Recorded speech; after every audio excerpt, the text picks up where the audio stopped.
Good morning అండి. Release రోజు మధ్యాహ్నం ప్రెస్ మీట్ పెట్టడం అని ఫార్మాలిటీ పెట్టిన హిట్ అయినా ఎలా ఉన్నా యావరేజ్గా ఉన్న టాక్ ఎలా ఉన్నా ప్రెస్ మీట్ పెడతారా అని మీ అందరికీ ఒక ఒపీనియన్ ఉంది కదా. హిట్ అయిన రోజున పెట్టి రిలీజ్ అయిన రోజున పెడితే అందుకని 4 రోజులు వీకెండ్ అయిన తర్వాత కలెక్షన్స్ అయిన తర్వాత పెట్టి ఆ కలెక్షన్స్ అని చెబితే కొంచెం ఇంకా సాటిస్ఫాక్షన్ ఉంటుంది. చాలామంది మీడియా వాళ్ళు కూడా ఇంకా నమ్మట్లేదు కదా సినిమా ఆడిందని, వాళ్ళ జడ్జ్మెంట్ రైట్ అనుకుంటున్నారు కదా చాలామంది ఇక్కడ కూర్చున్న వాళ్ళు కూడా. వాళ్ళందరి కోసం ఒకసారి ప్రాపర్గా చెప్తామని 4 రోజుల్లోనే ఆల్మోస్ట్ అన్ని మేజర్ ఏరియాస్ బ్రేక్ ఈవెన్ అయిపోయినాయండి. ఆంధ్రాలో 1-2 ఏరియాలు 90% దగ్గర ఉన్నాయి, మిగతా ఏరియాస్ బ్రేక్ ఈవెన్ ఉన్నాయి ఓవర్సీస్తో సహా కలిపి. ప్లస్ నేను కొంతమంది ఆడియన్స్ ఇబ్బంది పడ్డారు. నేను ఈసారి చిన్న సినిమా అయినా రేట్లు తీసుకొచ్చానని. 4 సినిమాలు ఉండటం, పండగ వీకెండ్, థియేటర్లు సరిగ్గా దొరికితే లేదు అని డిస్ట్రిబ్యూటర్ల వెల్ఫేర్ కోసం ఆ రేట్లు తేవాల్సి వచ్చింది కొంచెం అతి జాగ్రత్త పడి. సో అందరు డిస్ట్రిబ్యూటర్స్ అందరూ వీకెండ్ బాగా ఆడటం వలన అంతా బాగుండటం వలన ఇవాళ నుంచి రేట్లు తీసేస్తున్నామండి. ఇంకా నార్మల్ రేట్స్లోనే ఉంటుంది సినిమా ఇవాళ నుంచి. 10th క్లాస్ ఎగ్జామ్స్ ఇవాళ అయిపోతున్నాయి, వాళ్ళందరూ కంఫర్టబుల్గా ఫ్యామిలీస్తో పాటు సినిమా వచ్చి చూడటానికి ఇవాళ నుంచి రేట్లు తీసేస్తున్నామండి. ఆ విషయం చెప్పి ఇట్లా హ్యాపీగా 4 రోజుల్లోనే నేను ఇచ్చిన రేట్లకి కంఫర్టబుల్గా డిస్ట్రిబ్యూటర్స్ అందరూ బయటపడ్డారు అని చెప్దామని ప్రెస్ మీట్ పెట్టానండి. మీకు ఇంకేమైనా ఉంటే మీరు చెప్పచ్చు.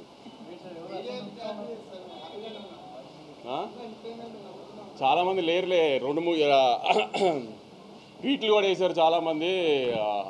కంటెంట్ లేకపోయినా సీక్వెల్ కాబట్టి ఆడుతుందని. సీక్వెల్ కరెక్టే, ఇది కంటెంట్ లేకపోయినా సీక్వెల్ కాబట్టి ఆడుతుందని వేస్తే సీక్వెల్ ఇదేమి పుష్ప 2, బాహుబలి 2, KGF 2 కాదు కదా.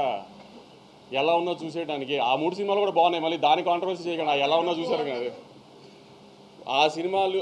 బాహుబలి 2 కూడా చెప్పాను కదా, అదే అయ్యి అని తెలీదు భారతీయుడు, అదే కొంతమందికి తెలియదు అవన్నీ, కానీ తెలిసే వాళ్ళకి చెప్పి వాళ్ళ పేర్లు చెప్పి వాళ్ళని పెద్దోళ్ళు చేయడం నాకు ఇష్టం లేదు. కానీ చెప్తున్నాను మీకు, పోనీ సినిమా టాక్ యావరేజ్గా ఉంది బాగాలేదు అనడానికి కూడా సినిమా చూడటానికి వాళ్ళు ఏమన్నా పెద్ద హీరోలా? పోనీ డివైడ్ రిపోర్ట్ ఉన్నా చూసేయడానికి పెద్ద హీరోలా? నిన్న మన ఇండియన్ 2 ఉన్నాడు కదా, మన మీడియాలో ఇండియన్ 2 మీ అందరికీ తెలుసు కదా, ట్విట్టర్లో ముద్దుగా పిలుచుకుంటారు ఆయన ఇండియన్ 2 అని. ఆయన 2 సినిమాలు రిలీజ్ అయినప్పుడు ఒక సినిమా బాగోపోతే ఇంకో సినిమాకు ఆటోమేటిక్ అడ్వాంటేజ్ వస్తుంది, అలానే మన కోర్టుకు వచ్చింది అన్నారు. ఆయనకి మర్చిపోయినట్టున్నారు, ఆయన కొంచెం చిలిపితనం ఎక్కువైపోయి వయసులో. కోర్టు బాగుంది కాబట్టి చూశారు, పక్క సినిమా బాగాలేదు కాబట్టి చూడాల.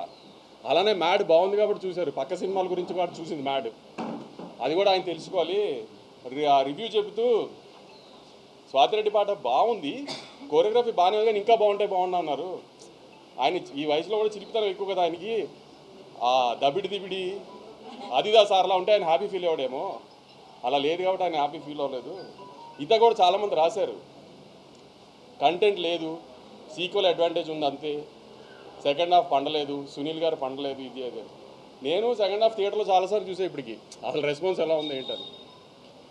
ఏదన్నా పెద్ద హీరో లేడు, హై మూమెంట్స్ ఉండవు, హీరోయిక్ మూమెంట్స్ ఉండవు, అయినా అరుస్తూనే ఉన్నారు జనం సెకండ్ హాఫ్లో.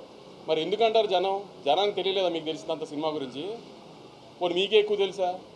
రివ్యూస్ రాసిన రోజు కూడా రివ్యూస్ అది వచ్చేసిన తర్వాత నేను రిలీజ్ రోజు సాయంత్రం ప్రెస్ మీట్ పెట్టా, కానీ ఏం రివ్యూస్ గురించి మాట్లాడలా.